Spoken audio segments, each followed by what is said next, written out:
So we proceed to the emergency debate, and I call first Diana Johnson. Thank you, Mr. Speaker, and I beg to move that this House has considered the need for an independent public inquiry into the contaminated blood scandal. Can I just first of all start by thanking you, Mr. Speaker, for allowing this emergency debate. This is the first time that there's been an emergency debate on the contaminated blood scandal, and it arises, as you know, after further evidence of criminal actions produced by the Right Honourable Andy Burnham and a joint letter calling for a Hillsborough-style inquiry from all 6 non-government Westminster leaders. Now, after the announcement from Downing Street this lunchtime, it may become an even more popular route to get the government to listen and act in the future. In light of that government announcement that there is to be a full inquiry into this scandal, I want to start by acknowledging all of those people who've been involved in getting us to this point. And I want to start with my own constituent, Glenn Wilkinson, for his persistence and dogged determination when he came to see me in 2010 to tell me his story. I think he's really been the person who I've always kept at the centre of whatever I've attempted to do on this issue. I also want to thank the many, many individuals and campaign groups who fought for years to get to this point. Manor House, Contaminated Blood Campaign, Tainted Blood. I want to thank the Haemophilia Society, and particularly its Chief Executive Liz Carroll, and Jefferson Courtney, the Policy and Public Affairs Officer. There are over 2,400 individuals who tragically lost their lives. They are not here to see this announcement, but their voice lives on through their family members who have never given up fighting for them. I also want to say something about journalists, because I think this campaign that's run for many years has, at times, we've had the great benefit of brilliant investigative journalists, including Caroline Wheeler of the Sunday Times, who was formerly a correspondent on the Hull Daily Mail. We had the many researchers and journalists who did the BBC Panorama documentary into the disaster just a few months ago, and the Daily Mail, which I know is not a favourite of yours, Mr. Speaker, but they did run a very good story on the front of their paper last week.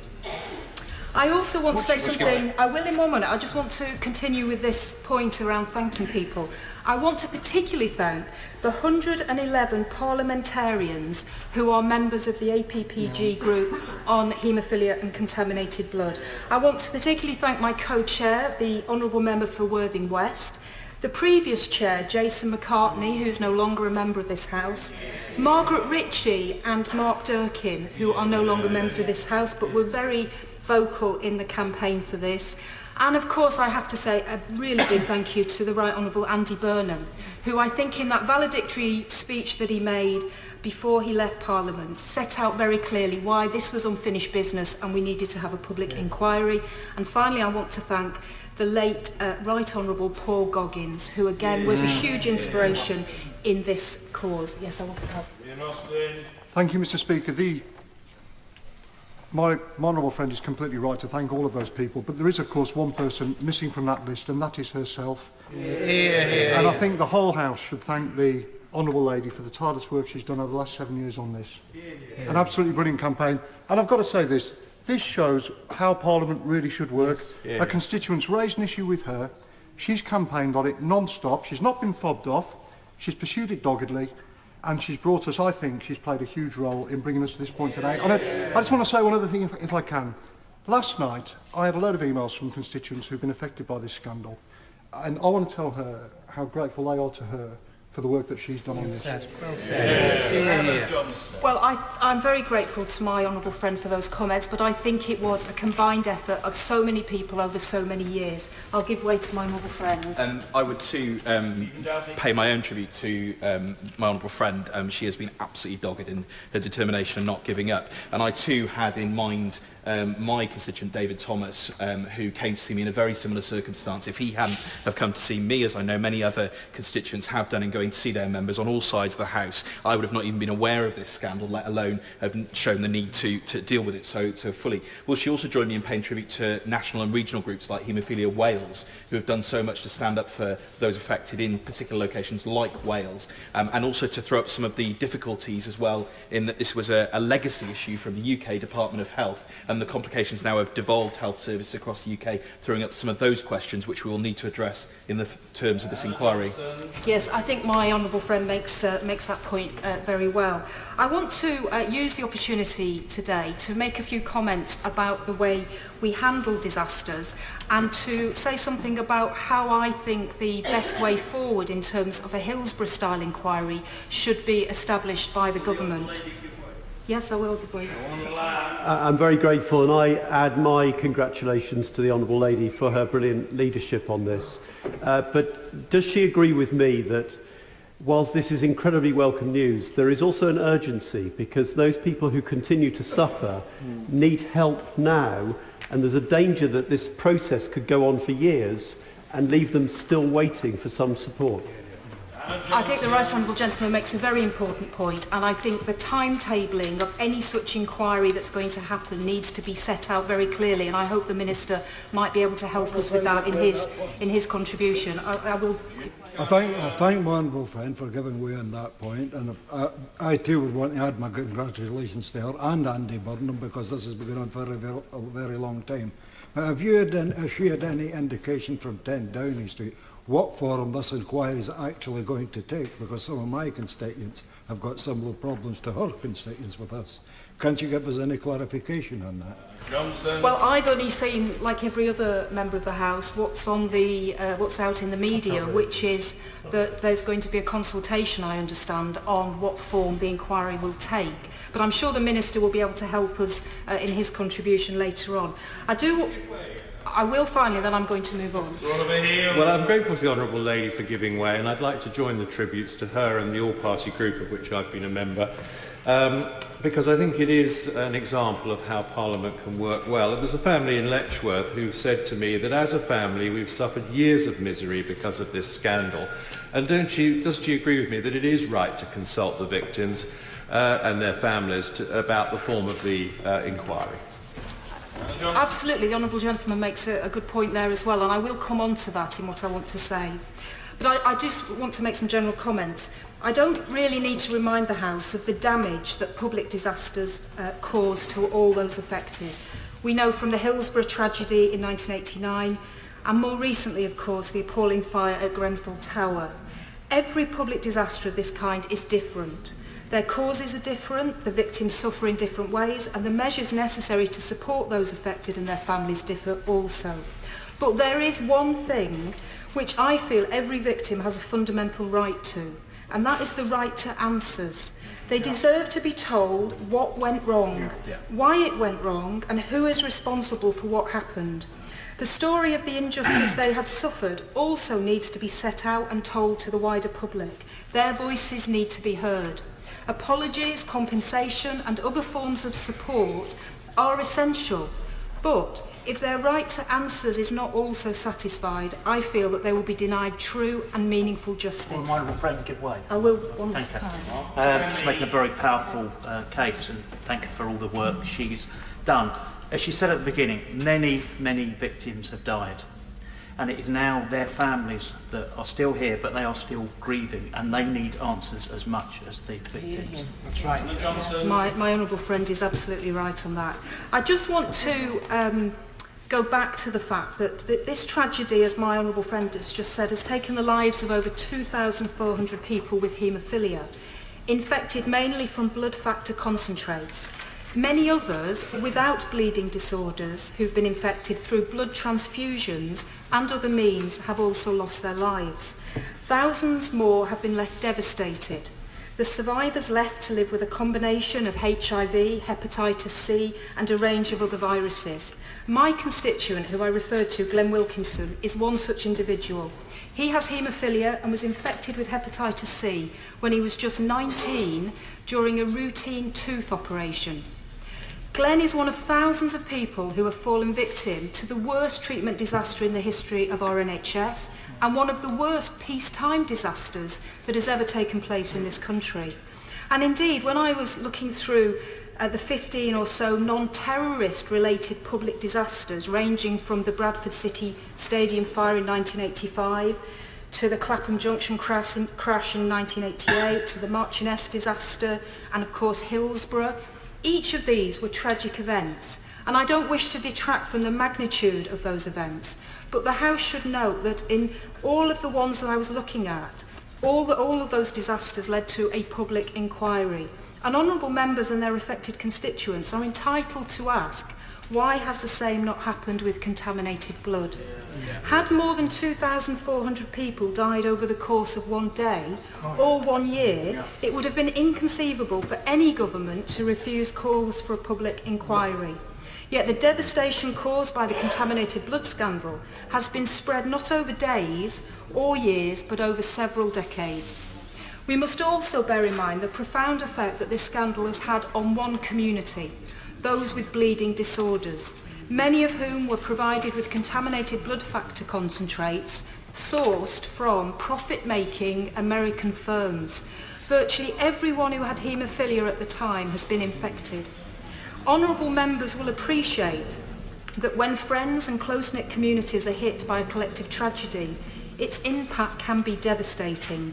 Consider, for example, the Tree Law School for Disabled Children, a special school with a large number of pupils with haemophilia. 72 of its pupils have died because of this scandal. Many were forced to be silent to the suffering, either for fear of the stigma of having HIV or hepatitis C or other viruses, or because they weren't even aware that they had these conditions. But as important as this distinction is, it does not excuse the fact that successive governments of all colours have sidestepped this issue for too long. Internationally, we know in France, investigations saw the imprisonment of the former head of their blood transfusion service and his deputy, and a former health minister was found guilty of manslaughter. In Japan, 3 executives of companies were imprisoned and an official was convicted on negligence charges. And in the United States, the private companies involved in this tragedy paid out millions in out-of-court settlements across the world. But nothing of this kind has happened in the UK. I'll just finish this point. In 1991, in response to the threat of court cases, the government set up an ex gratia payment scheme. There was no implication of liability, no use of the word compensation, and waivers renouncing the individual's right to take further legal action had to be signed before they could obtain small sums of money. I'm happy to give way. I thank the Honourable Lady for giving way. My constituent, who does not wish to be named, wants us to include the remit of the Skipton Fund in this particular review because she feels, as many others do, the remit was wrongly drawn up and that she and others have been denied the justice they should have had. Yes, the Honourable Lady makes a very important point, and I'm going to mention that. I will, yes. I thank my honourable friend for giving way, and I also congratulate her on the work she's done on this issue, and I welcome the fact that there is going to be a public inquiry eventually and at last. Does my honourable friend agree with me that this public inquiry should address the issues of why the UK was the last country in the Western world to introduce a test for hepatitis C? Why vital documents were destroyed by the Department of Health? And why the UK took 13 years to get self-sufficiency in blood products when it took Ireland only 5 years? Yes, again, very important questions for any inquiry to deal with. I just want to turn now to today's announcement and the joint Westminster Leaders letter of the 7th of July, which I think provided a blueprint for how such an inquiry should be conducted. First of all, as with Hillsborough, there should be a commitment to secure full public disclosure of details related to this tragedy through a process managed by the affected community. There should be a mechanism to ensure all public bodies involved in the scandal are compelled to give oral and written evidence to it. Assurances need to be given that it will cover the role of American firms in providing blood factor concentrate to people with haemophilia. An investigation also, not just about the run-up to the scandal, but its actual aftermath. And finally, it has to look at these allegations of criminal conduct. And I hope, as I said a little earlier on, the Minister will also be able to help us with a timetable for this inquiry, as those affected have waited so long to actually get to this point. I thank the Honourable Member for giving way, and I do pay tribute to her chairpersonship of the All-Party Parliamentary Group. And I know that my constituent Cathy Young is very grateful to her and other MPs, because they would have given up if it was not for members of Parliament pursuing this issue. On health records, my constituent Cathy Young has now got access to her husband's health records, and she describes them as a fairy tale. Does she agree with me that those affected through this scandal, if they have not already done so, should get their family health records and have a look at them? Yes, I think the honourable gentleman makes a very important point, and I certainly agree with that. Yes, I'll give way, and then I'm going to make some progress. Thank you, and again I pay tribute to the member for Hull North for the absolutely outstanding leadership she has shown on this very important issue. My constituent Alex Smith has been affected by this. There's a great deal been said about the contaminated blood, the response from government, the potential criminal cover-up that's taken place, but also the absolutely immoral way that victims have been treated with the financial payments they get, many living in absolute destitution and poverty as a result of the government penny pinching, when actually that should form part of the review. Yes, I think my honourable friend's correct that we need to look very carefully at the support that's been provided in the past and what actually should be provided in the future for this group. I'll give way, yes, I will two more times. I'm very grateful for giving way, and I'd like to add my thanks on behalf of my constituent Hayden Lewis and his family, his brother who died, Hayden who died, and other members of the family who've been impacted. But the point I wanted to make, would she agree with me that we should learn from the lessons of the thalidomide inquiry and compensation fund in this inquiry to make sure that we don't repeat the mistakes that were made with thalidomide? Yes, I think that again is an excellent point that needs to be considered. I'll give way one last time. I'm very grateful to the Honourable Lady for giving way, and I'd like to pay tribute to her on behalf of my constituents, Jane Jones, whose family have endured great privation because of the scandal for many, many years. In a written answer in the Welsh Assembly on the 27th of March, there is confirmation, of course, that the payments continue to be made on an ex gratia basis, that no liability is accepted, and again, the answer actually is in Welsh, but it confirms that the payment of £10,000 to a partner or a widow continues again on this ex gratia basis.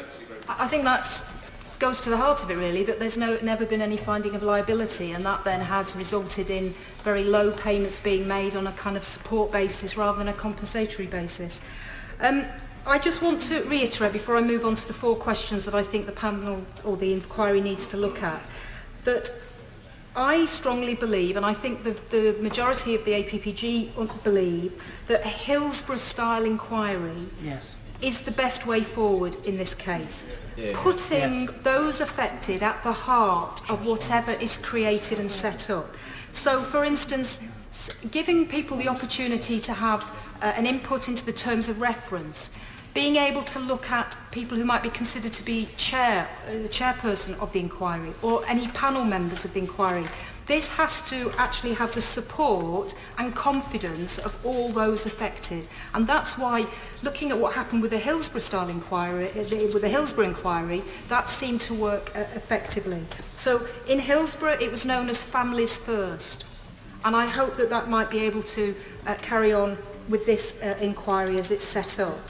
So I also think that all those affected need to be treated with the utmost respect and reverence and fully consulted. And any information that becomes available should first of all go to those people affected. I want to just, in the remaining few minutes, talk about the 4 questions that I have around that I think that the inquiry needs to look at. In Andy Burnham's speech, that when he set out the case for why there needed to be an inquiry, and of course he was one of 2 former health secretaries, the other being the Right Honourable the Lord Owen, who had raised serious concerns about the scandal. And we know then there was the Panorama programme, and then recently the Daily Mail article. From what Andy Burnham said, and from all the developments in the last few months, there are serious questions which I still believe need to be addressed by a public inquiry.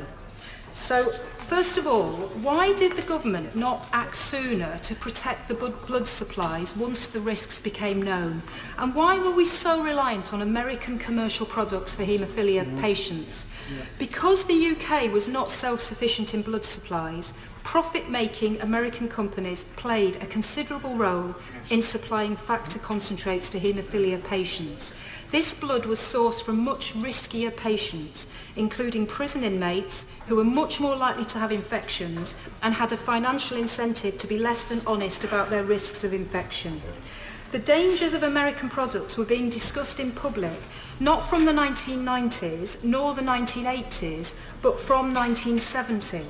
As the Daily Mail reported last week, files now suggested that at least as early as 1980, officials had even put an estimate on the number of haemophilia patients being infected from these products with what we now know to be hepatitis C. They put the figure at 50 a year, yet it was not until 1986 that they took any action to address this.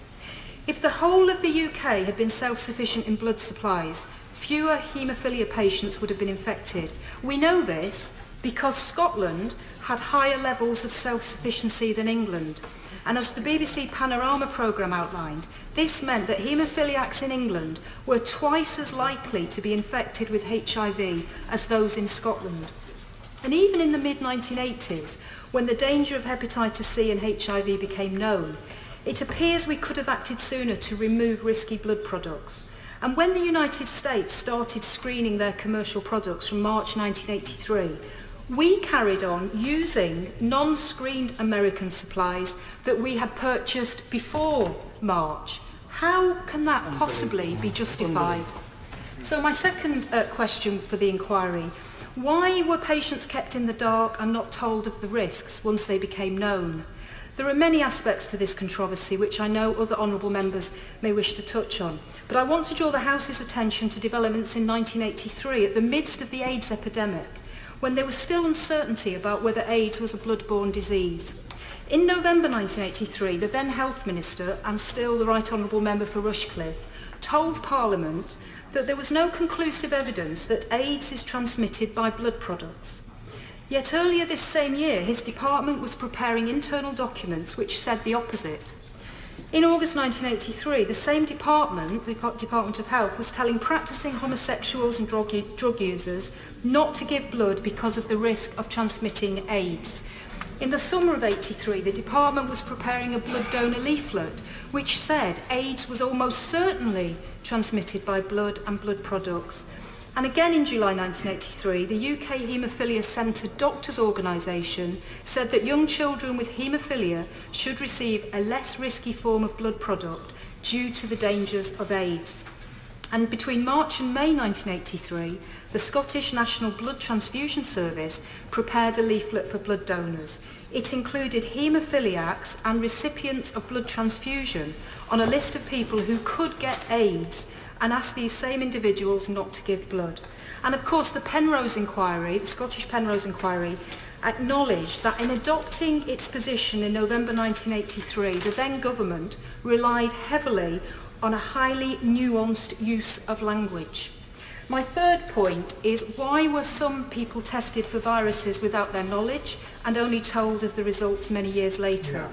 There are many cases of this happening, and I'll just make reference to one, Jonathan Evans, who was first tested positive for HIV in 1984, yet he wasn't told of this until 7 months later in the mid-1985 period. This posed a huge health risk to his wider family, and the history of this scandal is full of cases of spouses infecting each other. Yeah. Tragically, the virus took his life, and his son Jason was just 4 years old when his father died. He is still campaigning for justice for his father, and he's been instrumental in generating recent news coverage in the Daily Mail article and elsewhere. Fourthly, there are allegations of a criminal cover-up on an industrial scale from the highest ranks of government downwards. At every stage of this scandal, there are concerns that officials knew more than they were letting on. Almost everyone affected by the scandal has encountered issues with lost medical records. Others have recovered their files only to find any mention of the connection with contaminated blood being removed. Some individuals today are unable to access financial support via the Skipton Fund because of what has happened to their medical records. These cases of lost records also extend to the highest level of government. During the Archer inquiry, Lord Owen requested his departmental papers from the time he was a health minister in the 1970s. He was told they'd been destroyed under the 10-year rule, even though there's no evidence of such a rule existing. And finally, when people were forced to sign waivers in 1991, as I mentioned earlier in my speech, they were asked to commit to no further legal action for hepatitis C litigation as well as HIV. These individuals did not yet know they had hepatitis C, as the disease had a long incubation period. The inescapable conclusion seems to be that departmental officials knew more than they were willing to disclose. Now, in conclusion, earlier this week, the Prime Minister indicated her intention to work more with other party leaders to act in the best interests of the country. And she has shown a laudable commitment to this with respect for other public disasters, including the child abuse inquiry and the Hillsborough disaster. Alongside the many thousands of people who've campaigned for justice for so long, I want to personally thank her for showing the same commitment with respect to the contaminated blood tragedy. There are still questions to be answered on the detail of the inquiry. In welcoming this announcement, we must also be mindful of those who will never see its results, the more than 2,400 people who've tragically lost their lives. Many never even knew of the true scale of the scandal that was happening to them. Those affected and their families will be waiting anxiously to know that the Prime Minister's announcement will truly give them the justice they have so long been denied. But today, the Prime Minister has earned a place in history as someone who has listened to an issue which her predecessors had ignored and put party politics aside in the name of giving the people the basic right to answers. And for that, she has my gratitude. House